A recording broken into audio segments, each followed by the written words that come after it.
There's now new developments into that incident happening at a basketball game between Moody and Loretta Nixon. You're about to hear more from that incident, and you will also hear from the UIL academics meeting.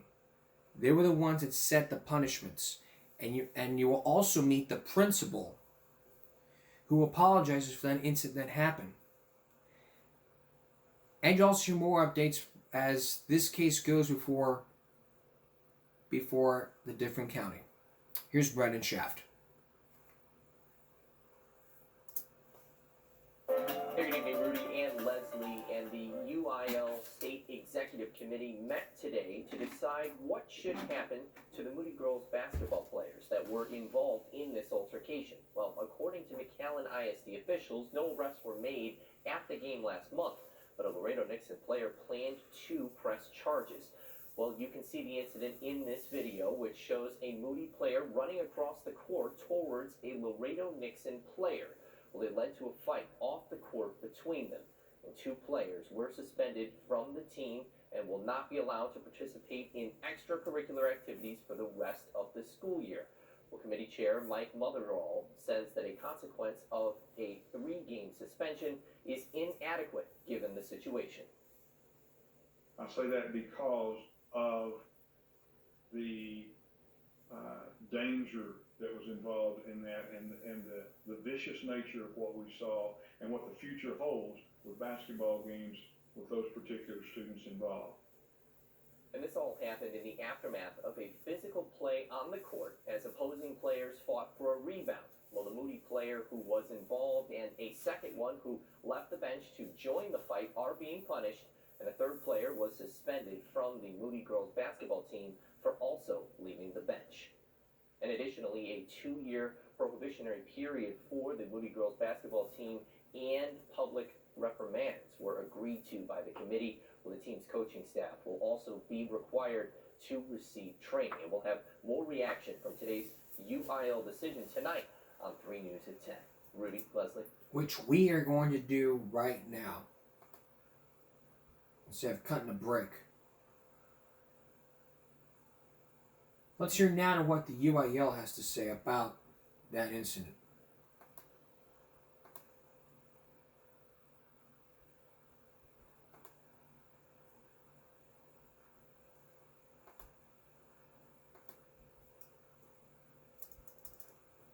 Hey, good evening, Leslie and Rudy, and the UIL State Executive Committee met today to decide what should happen to the Moody girls basketball players that were involved. Well, according to McAllen ISD officials, no arrests were made at the game last month, but a Laredo Nixon player has now filed charges. I don't think the coaches understand the gravity of this situation. This, to me, constitutes some extensive penalties for at least these 2 students. That was UIL Executive Director Charles Breithoft speaking during a meeting Wednesday to determine punishment for the Moody girls basketball players involved in last month's fight. You can see the incident in this video, which shows a Moody player running across the court toward a Laredo Nixon player. It led to a fight off the court between them. The incident would lead to canceled games, and players involved were given a 3-game suspension, which committee chair Mike Motherall said was not enough. I say that because of the danger that was involved in that, and the vicious nature of what we saw and what the future holds with basketball games with those particular students involved. 2 players were suspended from the team and will not be allowed to participate in extracurricular activities for the rest of the school year. Additionally, a 2-year probationary period for the Moody girls basketball team and public reprimands were agreed to by the committee. The team's coaching staff will also be required to receive training on how to address situations like this. Moody girls basketball head coach Myra Narios defended their initial decision to discipline the players before the UIL's punishment was handed down on Wednesday. That they would have to go to the alternative school. Mm-hmm. So we knew that it wasn't only going to be 3 games. The fight happened in the aftermath of a physical play on the court as opposing players fought for a rebound. The Moody player who was involved and a second one who left the bench to join the fight are being punished. A third player was suspended from the Moody girls basketball team for also leaving the bench. Moody principal Enrique Vela, speaking to the UIL committee and Laredo Nixon officials directly, apologized for the incident. I do want to extend a formal apology to the Laredo Nixon community and the coaches and parents and everybody involved. Working with my kids, my families, my communities, my coaching staff, and working to not have an incident like this ever happen. And officials also tell me that 2 Moody players that were involved in this incident were detained by McAllen ISD police last week, while they were then handed over to Nueces County Juvenile Detention for processing and released to their parents the same day. Well, they were charged with Class A assault, and this case will be handled by Hidalgo County since that's where the incident happened. Rudy, Leslie. All right, let's raise some common sense here.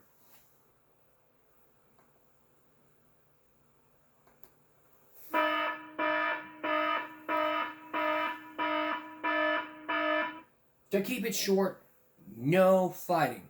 No fighting, period. Don't be sitting up on a bench trying to join a fight. Sit there, watch, and keep your mouth shut. Unless you want to help your team out, fine. But if you're going to get involved, that's going to get you in a lot of trouble, sent to jail. And get you suspended and kicked out of extracurricular activities. Come on. You guys are players. You do that out in public. You want to go fight, then go take it out in that fucking parking lot. But if you go do that in a basketball game, your ass is going to get locked up. Don't do it at a basketball game. Just go do it somewhere at a parking lot. That's the common sense. If you want to do that crap, go to the parking lot.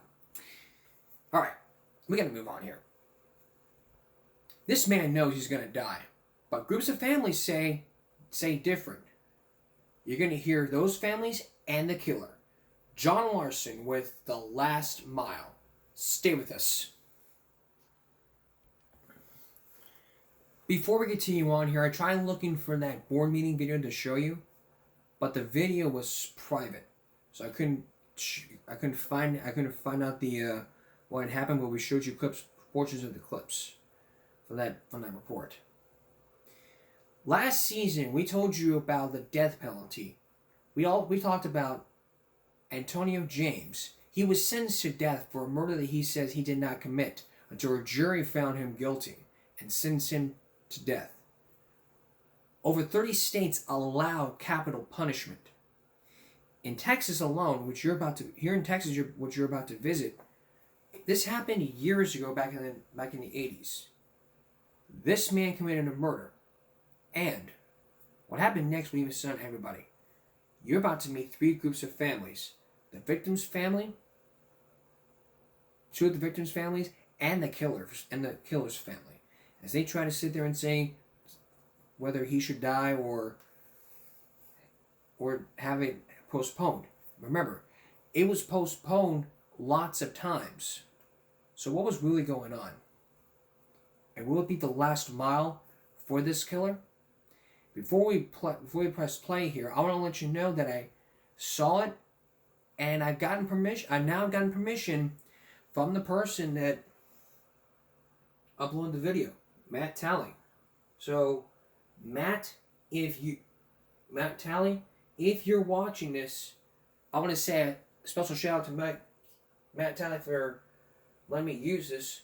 And Matt Talley, if you're watching, I want to say thank you. So thank you very much for allowing me to use this video for my show, because really it's not that just I love old Dayland stories. It's just I get to just share stories like this on this broadcast and give out some common sense. Here's John Larson.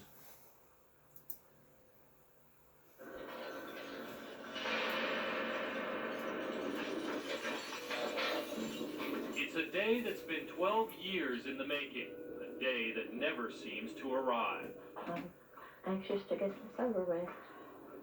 If all goes as planned, a man will die here by lethal injection. Regardless if they kill me or not, it'll never put an end to it. It's never a closure. It is the day of reckoning for a convicted killer who says it took death row for him to love life.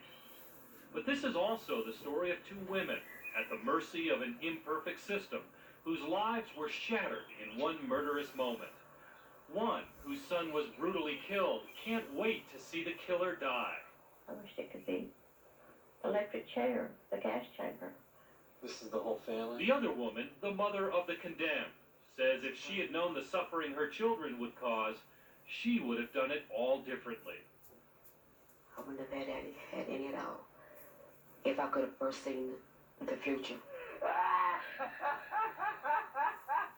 Tonight, an extraordinary and painful 12-year journey to find closure, which begins on September 21st, 1985. Emergency. I'm sorry, but this is ongoing. It is Saturday morning in Paris, Texas, when a clerk from the ice cream store telephones police. We are just in line at gunpoint. The police call out all units. Okay, got two black males, 157, 158. 23-year-old officer David Roberts hears the call on his car radio. A minute later, he sees the suspect, turns on his lights, and as police later showed us, quickly makes a U-turn. The suspects pull over. As Roberts stops his police cruiser behind the suspects, the driver, in front of at least a dozen witnesses, gets out and fires one shot through the windshield of the police car. This bullet hits Officer Roberts in the neck. The gunman then walks to the driver's side window, and using two hands, he empties his gun. One in the officer's chest, one under his left arm, one in his right arm, one in his chin. As Officer Roberts lies dying, the suspects speed away. Well, I just come in. In a cruel coincidence, Patsy Roberts is working as a volunteer at the hospital when she's asked to come to the emergency room. Her son David was dead. There was my beautiful baby boy.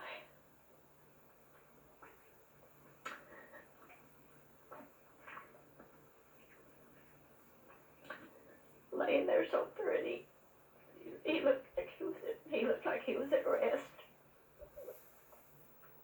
Across town, the police officer's wife, Pam, is asked to come to the hospital.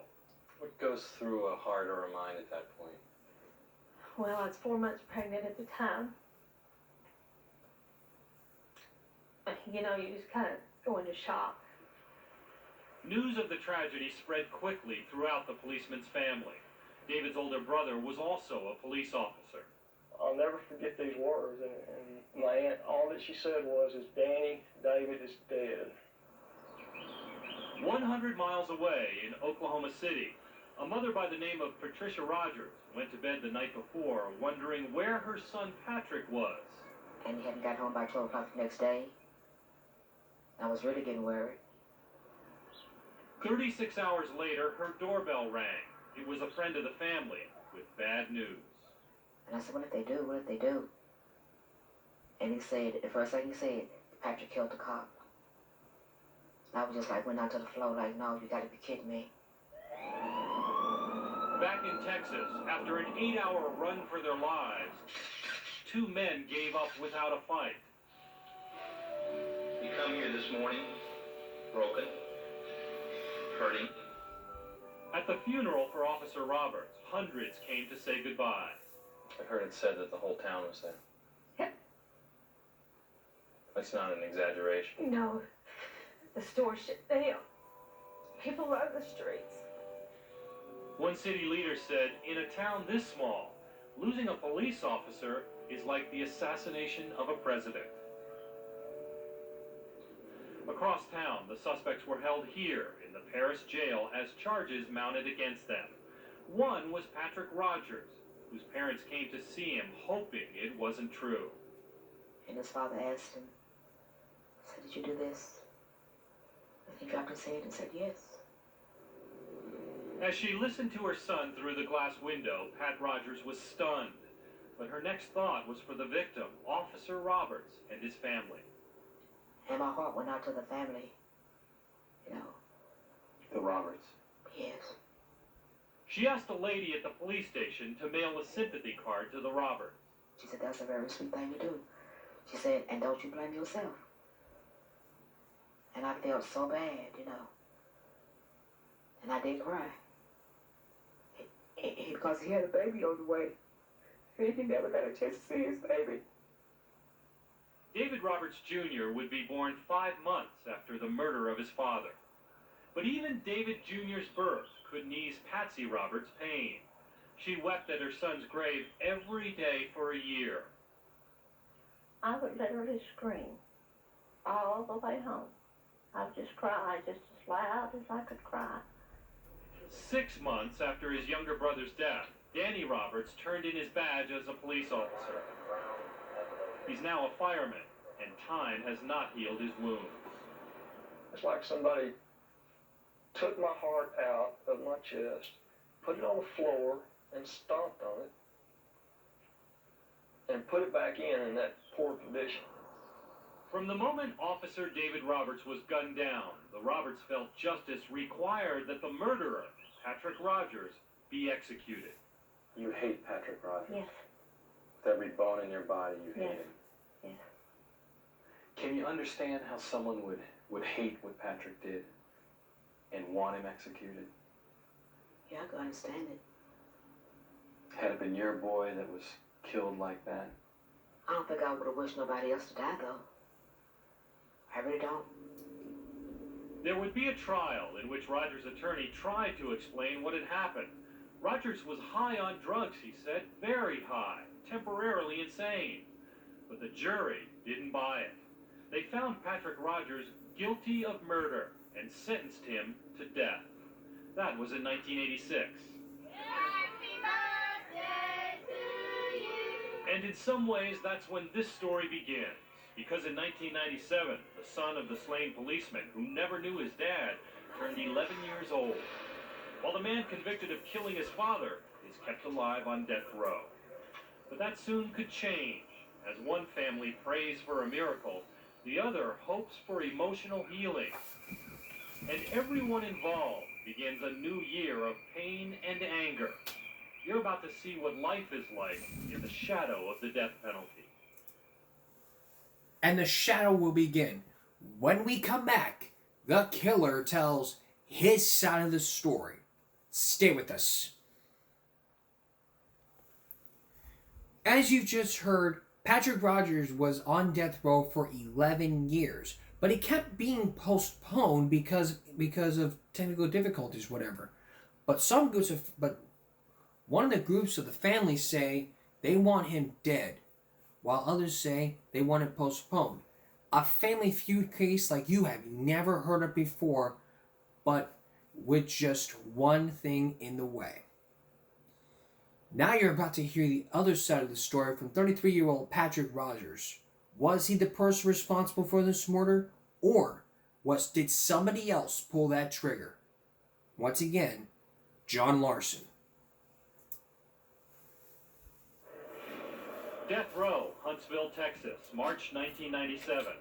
Patrick Rogers' execution could be scheduled any day. Many here insist they're innocent. Rogers never has. Did you kill Officer David Roberts? I did. You pulled the trigger? I pulled the trigger. Not once, but 6 times. 6 times. Though he admits what he did, Rogers says he is not the killer who came to death row in 1986. Something happened to him here in segregation, the worst part of death row, which Rogers calls the lower level of hell. Over the years, Rogers says he sobered up, and without drugs he found religion, Islam. He began writing, first poetry, then a children's story about the dangers of drug use. And perhaps most importantly, he began asking himself tough questions. Why had he killed a man? And what had happened to his boyhood dreams? Wonder how many of your neighbors are still here. 1, 2, 3, 4. According to his mother, her son grew up here in Oklahoma City, in what appears to be a healthy family setting. They owned their own home, and her husband had a full-time job.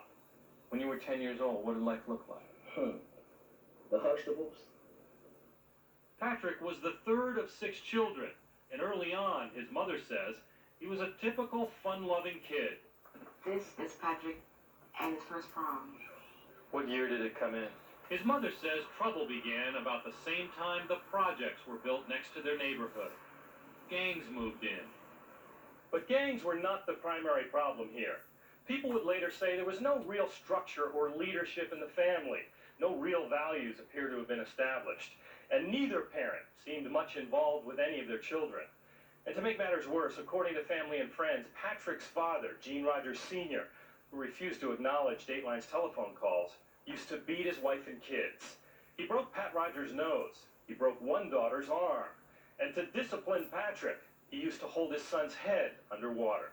As a result, several kids ran away from home. 4 dropped out of school, including Patrick, who quickly turned to drugs. You know, I didn't see anything wrong with it then. And even if I had, I probably would still did it again, you know, because I was young and daring. Soon he was into hard drugs, cocaine, and PCP. When Rogers was about 16, he came home one day so stoned that he staggered into the wrong house. I asked, what have you been doing? Mama, you name it and I did it. I said, what in the God's name was happening? And I took him back in the bedroom and I started praying with him. What were you praying for? I was praying that God would deliver him from his drugs. Patrick wasn't the only Rogers child using drugs. All 6 wound up hooked, so addicted that one child stole Pat Rogers' car and sold it to drug dealers for an extended fix. They robbed me blind. You told us you would literally go to sleep putting your money inside your bra And pitted it to me. so that your own kids wouldn't take it from you. Yeah. Pat Rogers once dreamed all her children would find happiness, maybe even go to college. But instead, look what happened. In addition to her son Patrick, arrested 9 times for car theft, robbery, burglary, and currently on death row for killing a police officer, there's the rest of her family. A daughter arrested 11 times, convicted twice for possession of cocaine. A son arrested 3 times, currently in prison for aggravated assault with a gun. Another daughter arrested 3 times, also convicted for possession of cocaine and for shoplifting. Another son, arrested 7 times, is now in prison for theft and drug convictions. And her oldest son, who after serving 15 years in prison for armed robbery, He doesn't have a headstone or anything, so it's kind of hard to find. was shot and killed by a policeman during an attempted robbery. 145, here's my baby right here. He lies buried here. No headstone, just a number. Never thought in 3 years I'd come to see one of my children down here. Always thought it would be me they'd come to see. Then pretty soon I'll be in heaven too.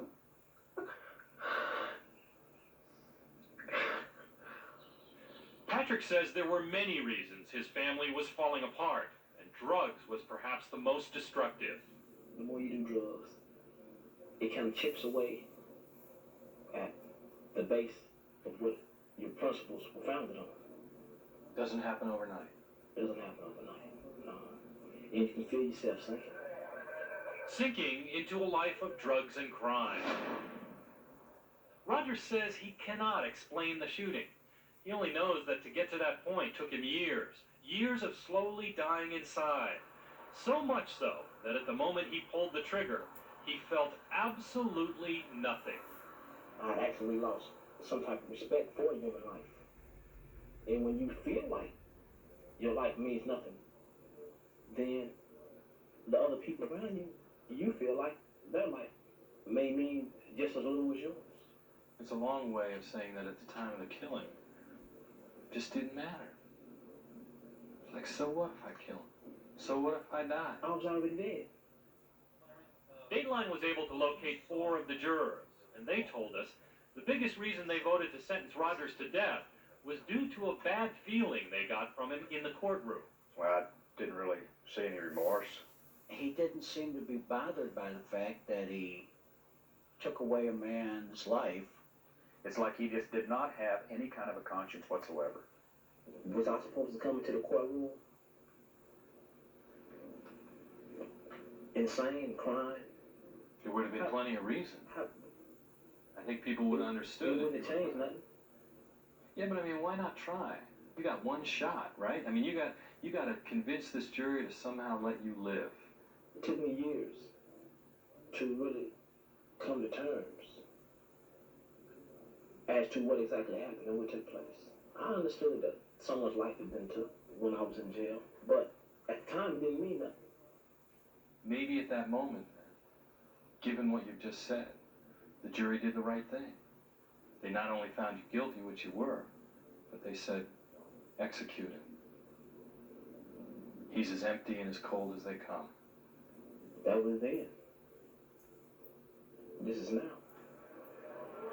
While Patrick Rogers thinks he now understands who he was and why he killed a man, that will soon be put to a test. Unless his approaching execution is called off, he will face his victim's loved ones in one defining moment of truth. When we come back, the confrontation between family and killer. Stay with us. Back to our story. If you can compare Jimmy Rogers to Antonio James, who would most likely be on death row the least? It'd probably be both. But remember, it was from separate years. If you recall from Antonio James, it's probably the same thing. So you could certainly sympathize with Rogers and James, but now you're about to hear from the attorney, and you'll see firsthand when Patrick Rogers comes face to face with the killer. Will there be sympathy, forgiveness, or hatred? Once again, John Larson.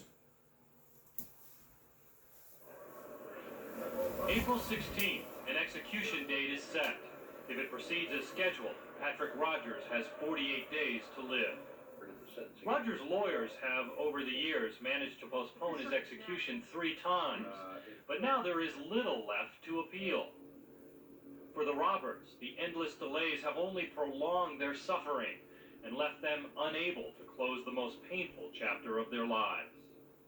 He's on death row, and in some small way, you are too. You've been sitting here waiting. Yes.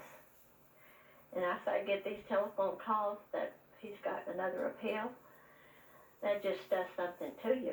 You just want to scream and holler and do all kinds of things because he's got another chance. But did Rogers ever have much of a chance of avoiding the death penalty? If you ask the jurors, they thought if they gave Rogers life in prison, he might get out on parole. Texas does not have life in prison without parole. So that was weighing on your mind. Very much. He could get out. Life doesn't mean life. Right. Now, if that judge could have said to you, no, you lock him up for life, he'll never get out, would that have made a difference to you? If we could have been assured beyond the shadow of a doubt that he would not ever get out of prison, sure. And if you ask his current lawyers whether Rogers ever had a chance to avoid the death penalty, they say the problem started with his original court-appointed attorney, David Holmes, who they believe failed in the most basic sense to defend his client. Appeal lawyer Susan Carmanian. And it was the picture of Patrick as a human being that was never presented to the jury, and that's where the greatest error, we think, came about. For example, at sentencing, with Rogers' life in the balance, prosecutor Carrie Ashmore lined up 18 witnesses to show how Rogers had gone from bad to worse and would likely kill again. He's an armed robber, car thief, drug addict, killed a police officer. Okay? That's a pretty good predictor to me. But when it was David Holmes' turn to call witnesses who could offer a sympathetic picture of Rogers, he called not dozens, not 3 or 4. He called none. There was no preacher, there was no family people. He had nobody to come up and say that he had ever been a decent citizen. And that seemed odd. Yeah, it seemed very odd, especially if you've got the death sentence looking at you. My investigators who went to Oklahoma City found nobody who was willing to get in a car and come to McKinney, Texas, and talk about what a nice guy Patrick Rogers was. Maybe, but David Holmes' investigator, on a budget of only $500, went to Oklahoma for only 2 days, and that was during the Christmas holiday. It was snowing, and he couldn't get into the schools, and he couldn't do the kind of research we think he needed. But when Carmanian's team went to Oklahoma in 1990, they found dozens of people who say they would have testified for Patrick Rogers if they'd been asked. Holmes' response, It's easy to come forward after all is said and done. Years after the trial, they're not going to be called as witnesses. They're not going to have to get up and actually testify. In a capital murder case, showtime is showtime. I mean, when the trial's going on, that's the time. Still, one reason Holmes' search for witnesses was limited was a lack of money. The prosecution's budget for the case was $125,000. The defense's budget, only $10,000. According to a report done for the State Bar of Texas, this case illustrates what happens in so many death penalty cases involving court-appointed lawyers in Texas. They found a total lack of funds for representation of indigents, a problem recruiting qualified attorneys, and summarized the situation as desperate. And then there was the problem with an expert witness. Dr. James Grigson testified Rogers was a severe sociopath and guaranteed that once people like Rogers kill, they will kill again. But by the 1990s, Dr. Grigson, known as Dr. Death, for having testified in more than 100 death penalty trials, caught the attention of the American Psychiatric Association. They labeled Grigson's so-called guarantees quackery and expelled him from their organization. Nonetheless, Grigson still testifies in Texas death penalty cases. And there's more. When the jury had to decide whether to sentence Patrick Rogers to life in prison or death, the judge told them they could only consider Rogers' claim that he was high on drugs if they believed he was temporarily insane. And the jury had already rejected that argument when they found him guilty. But since then, the law has changed. If the trial were held today, the jury would be told they must consider any evidence which might cause them to spare a defendant's life. And finally, there's the issue of race. Rogers' appeal lawyers thought it unfair that his jury consisted of 1 Hispanic and 11 whites. What do you remember walking in the door that day?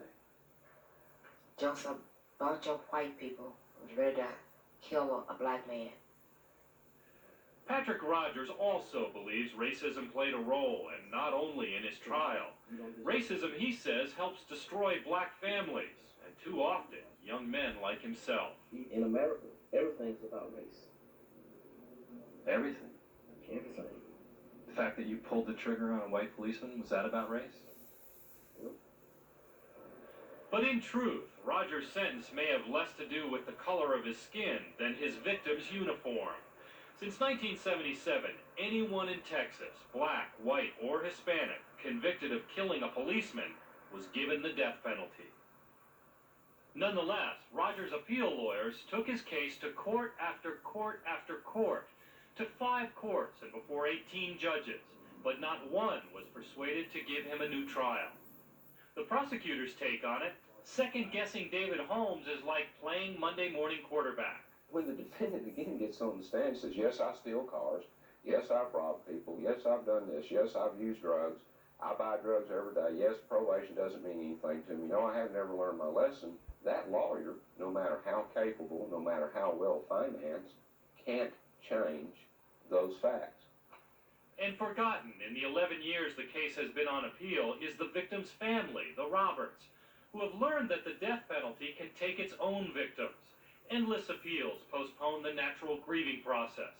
Living in the lengthening shadow of an on-again, off-again execution, anger grows and hatred deepens. I don't like to admit this, but I think about him every day, as long as he is alive. I think about him living off of my tax money, eating 3 meals a day that my brother no longer gets, getting to watch television, socialize. And the Roberts are angry at the appeal lawyers, who for 7 years lost every single decision, but kept appealing. In the eyes of the Roberts family, you guys, the appeals lawyers, are the devil incarnate. You're the ones who put off this execution month after month, year after year. What do you say to them? That this is the price that needs to be paid to make sure that people's constitutional rights are being protected. You better hang on. But of course, those who hurt the most pay much of that price. The Roberts family, even Patrick Rogers' mother. What's it been like this 12 years? Pure hell. Waiting. Waiting. Do you wish they had executed him the first year? Right off and just got it over with. Seriously? Yeah. Can you imagine how hard it is on me? But last spring, something happened in Texas that would suddenly result in an assembly line of executions. For the Roberts, it meant that justice might finally be done. For Patrick Rogers, it looked like his time on Earth was about to run out. So the question is, would that execution follow through or not? Coming up, when we come back, more on Patrick Rogers and the families. John Larson has more. Stay with us. Returning now to our story. If you're just joining us, we are focusing on Patrick Rogers. He was 33 years old. Almost 10 years ago, over 30 years ago, he committed a murder in Paris, Texas, where he shot an officer time after time after time again. They delayed his sentence to death. His execution date was delayed, but execution day approaches. But there is now one more chance to get that delayed. Will it happen, or will the execution day follow through as planned? Again, John Larson. Come on. In the long wait for Patrick Rogers' execution, Patsy Roberts has imagined him apologizing to her before he died. If you could say something to him, what would you say? Why did you do it? Why did you put 6 bullets into my baby? Come on. Patsy Roberts' fantasy could come true. Last year, the Texas legislature passed a law allowing the families of victims to watch executions if they want to. Patsy decided if Rogers is executed, she wants to see it. Watching Patrick Rogers die, is it about justice or is it about revenge? Well, maybe a little bit of both. You think you'll feel better Yes, seeing him die? yes, I really do. Or sickened? No, I think I'll feel better. Now, I may be wrong, because I've never done anything like this before. But I'll think, well, he finally got his. And from the beginning, Patsy has felt Rogers will have it easy dying by lethal injection. I wished it could be something even worse than the lethal injection. I wished it could be electric chair, the gas chamber. You want him to suffer? Yes, I want him to suffer. Her son Danny feels exactly the same way. I somewhat think that if you kill someone, you should perhaps die the way you made them die. And like his mother, he too says he needs to see Patrick Rogers die. What would you get out of it that you wouldn't get from a telephone call? Just something about having a mental picture of him taking his last breath. Patrick Rogers is scheduled to die here in what's known as the Death House. With his execution imminent, he's having trouble coping with the prospect of his death. The actual execution. Do you understand how they're going to kill you? What they're going to do? Yeah. It's actually kind of sickening to me, so I get emotional when I talk about it, so I choose not to talk about it. If it happens, Rogers will not see the drugs that will kill him. The warden will take off his glasses, a silent signal to begin the deadly dose. As you know, the Roberts family has asked to see your execution. True. What does that make you feel? It makes me think back on the old gladiator days, the old Christian days, when everybody was bloodthirsty. They say that somehow seeing you executed will help them get on with their life. But in their hearts, if they just understand and realize that regardless if they kill me or not, it'll never put an end to it. It's never a closure. It's never a closure to when you lose someone you love. Rogers has asked his mother not to come to his execution. It's not something he wants her to see. And she's angry that the Roberts want to watch. They'll say, justice has been served, justice has been done. Whoop-de-doo. You know, they're gonna bring his son back, or their brother back. Not Not surprisingly, Pat Rogers believes her son should serve a life sentence, but says he needed something long before he went to prison. What do you do with a young man like Patrick? Addicted to drugs, carrying a gun, robbing places. Help. He needs help.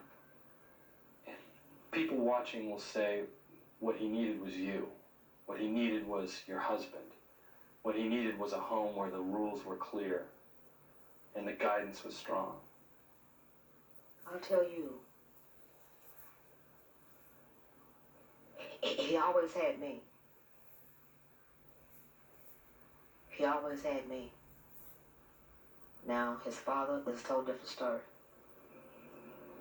But in her quieter moments, Pat Rogers blames herself for what has happened to her children. I live with this guilt. Like, it was my fault. It was something I could have did, and I didn't do it. And I went over this in my mind many a nights.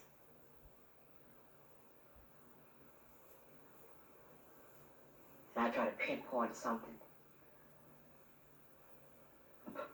But I haven't come up with anything yet. May 20th, Dallas. 2 weeks before Rogers is to be executed, his lawyers are desperate. They appeal to the Board of Pardons and Paroles and include a letter from Rogers.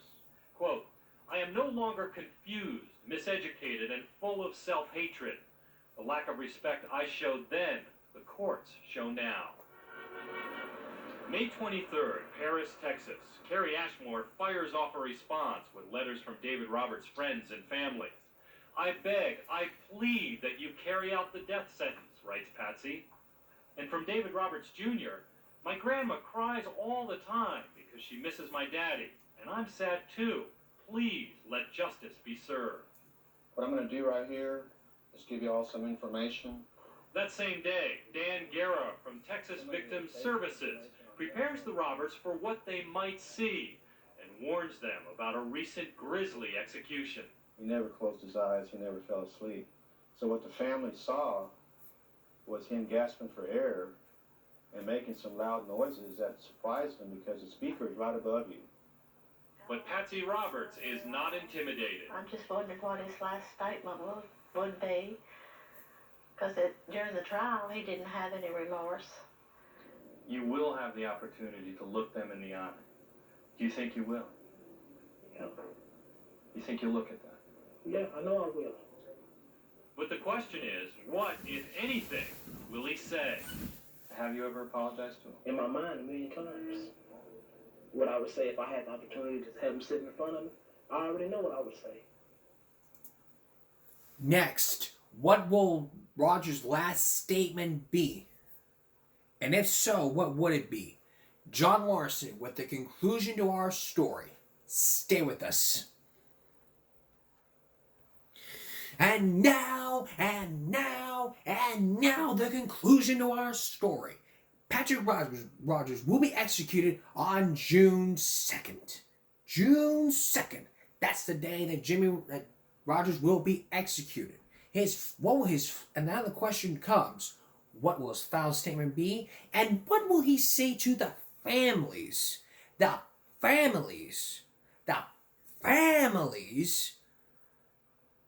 wanted him dead?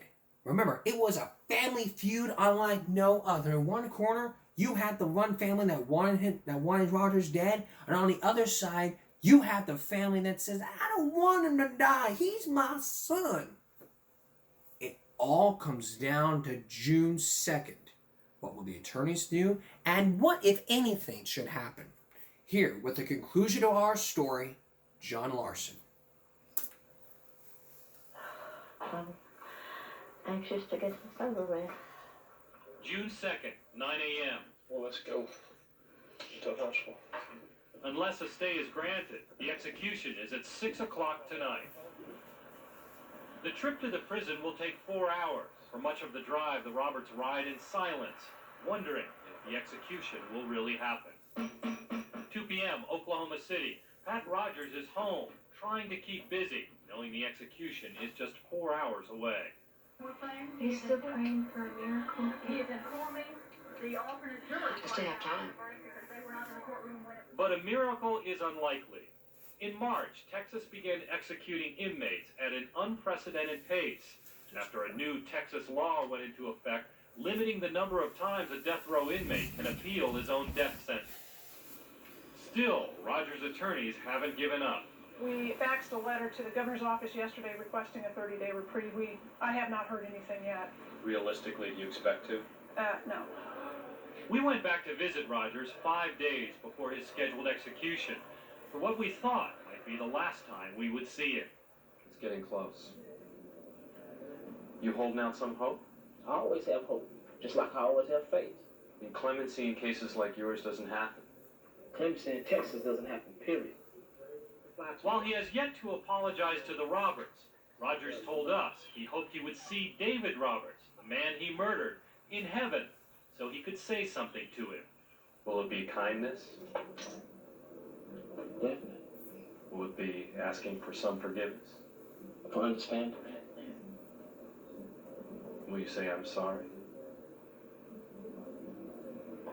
Yeah. I realize the destruction and the pain I caused, man, in people's lives. It's nothing to be proud of.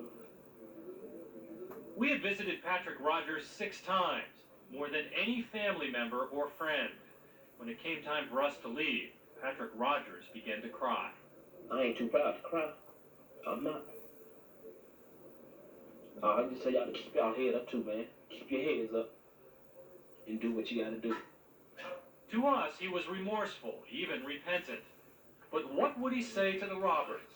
Barring any last-minute appeals, Rogers is scheduled to die sometime after 6 p.m. today. Welcome to Huntsville, Mother. Mid-afternoon, the Roberts arrived in Huntsville. Give Amy a kiss. 3:30, a niece comes by Pat Rogers' house for support. And just in time, her day is about to get much more difficult. Your guess as good as mine where your daddy is. Her son about to be executed, Pat Rogers receives a call from her oldest daughter, who's just been arrested for drug possession. She wants anyone in the family to come bail her out. Everybody's locked up. At this moment, all 5 of her children are behind bars. I'm gonna take me some pills, just gonna tar this building and just jump off of it. This is the way I feel right now.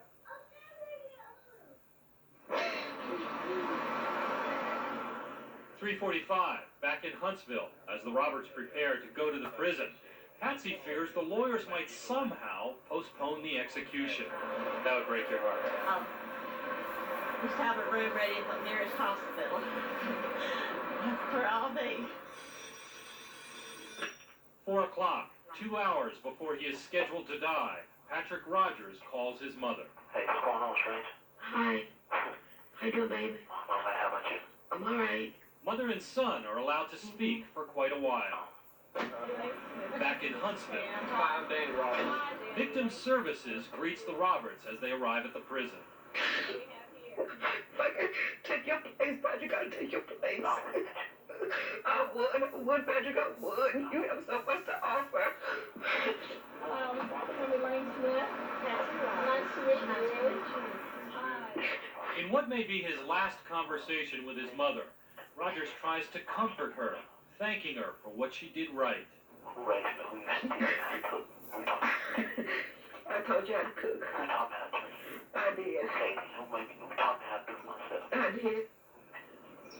5:15, 45 minutes before the execution, Governor Bush's office calls to say Rogers' request for clemency has been denied. 5:58, the Roberts family is escorted to the execution building. Moments later, Rogers' lawyer, Susan Carmanian, is also taken to the death chamber. When the witnesses arrive, they see Patrick Rogers strapped on the gurney with an IV inserted in his arm. He is staring at the ceiling. How I praise you. 6 p.m., the Rogers household. Relatives gather. You are merciful and gentle, Lord. Slow in getting 6:03, Rogers is asked if he'd like to make a statement. He has not yet looked at the Roberts. His first 5 words, "I'll ask Allah for forgiveness." In Oklahoma City, Pat Rogers is restless. She notices the clock. Back in Texas, Rogers continues, quote, "To the brothers on the row, stay strong, peace."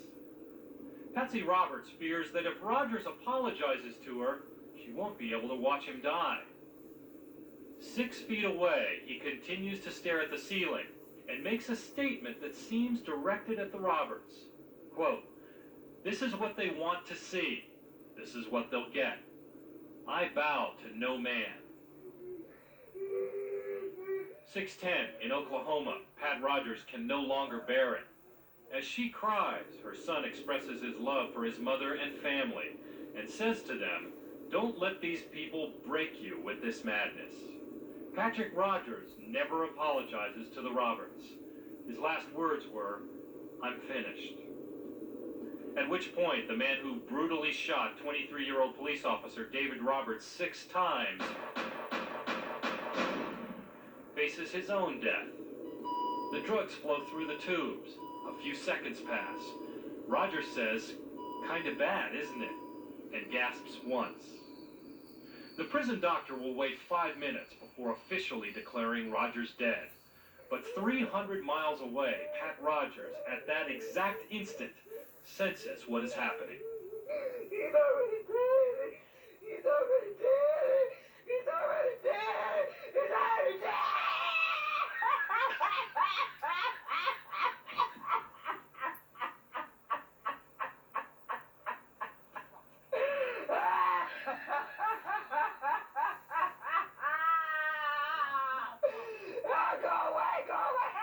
Naturally, I would have liked to have seen him, I believe, suffer a little more.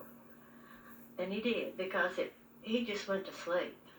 In a press conference following the execution, the Roberts say Patrick Rogers' refusal to offer an explanation or an apology was, they thought, a sign of arrogance. He did not show any remorse toward us whatsoever. He was concerned for Patrick Rogers and what was about to take place to him. As Danny continues, this blue minivan leaves the prison, headed towards a local funeral home. It carries the body of Patrick Rogers. After 10 minutes of inconsolable grief, Pat Rogers' family helps her to her feet. It is a scene that the Roberts understand all too well, as Danny addresses in perhaps the most poignant statement of all. To the family of Patrick Rogers, we know your pain. We hope that you know ours. As families, we have both lost. In Paris, Texas, the next day, the headline, Day of Justice. And for Patsy Roberts, who waited 12 years, a difficult peace. David, you finally got rid of that terrible killer that took you away from us. He finally got what's coming to him. On Saturday, June 7th, Patrick Rogers was buried next to his brother. Various friends and family attended. His father did not. In the months we spent with everyone involved, we learned something happens in the shadow of the death penalty. Families focus on the execution and are frozen in time. The justice system, like the country itself, is at best conflicted. The years of appeals, a measurement of the court's ambivalence about executing a human being. And strangely, a violent young man grows up, understanding too late his role in this sad circle of death, yet unable or unwilling to apologize to those who most deserve to hear it. You'll remember the jury called for the death penalty because it didn't want to see Patrick Rogers on the street in 20 years. Since then, Texas has changed its law. A life sentence for capital murder now means 40 years without parole. In 1997, the state led the nation in executions, putting 37 people to death. That's a record in Texas and nearly double the state's previous high, recorded back in 1935. And there is the picture that Matt told me he added. I need a moment to settle this down because this is really the first time we showed all of this without a two-parter. So we'll be right back with a viral break after I calm myself down. Don't go away. If you had to pick one of your favorite clips to watch on America's funniest home videos? Would it be the groin hits? Oh. People falling down? Wow! Oof. Dad's changing diapers?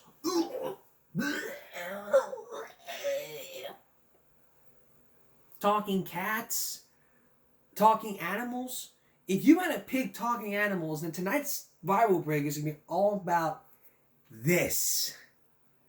From the channel Talking Animals. This was from 12 years ago with over 200 million views. And I was kind of skeptical when I first watched this. Let's take a look. Food. You know, I just couldn't stop thinking about it. Mm-hmm. So, yeah. So, you know, I went to the fridge and I opened up the meat drawer. You know what the meat drawer is, right? Yeah. What was in there? Well, I'll tell you what was in there. You know that bacon that's like maple? Got maple flavor? The maple kind, yeah. Yeah, so Yeah. I took that out and I thought, Yeah. I know who would like that. Me. So I ate it. Oh, no. You're kidding me. Nope. Not kidding. You know, I also noticed there was some beef in there. Yeah, you know, steak, you know, juicy. Well, I ate that too. But I went back to the fridge just a few minutes ago and I put something together really special. You're gonna love this one. I took some chicken. Yeah. I put some some cheese on it and I covered it with what? I covered it with cat treats. Yeah. Then guess what? What? I gave it to the cat.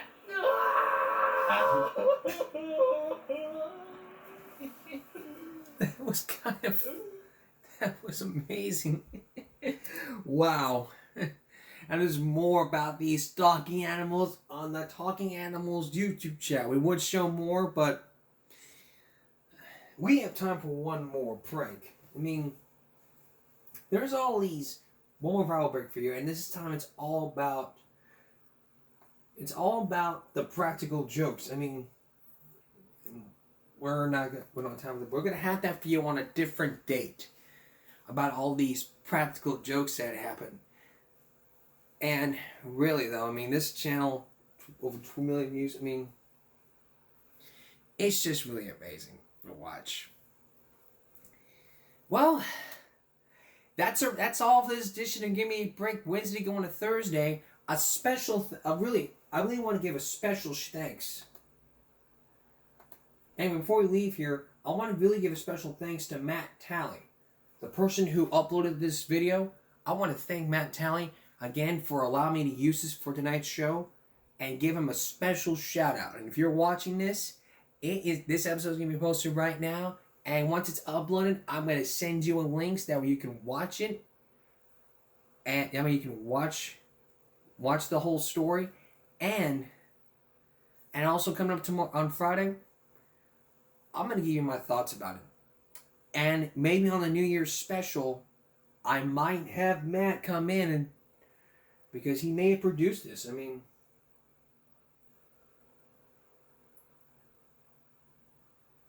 because it was his biological father.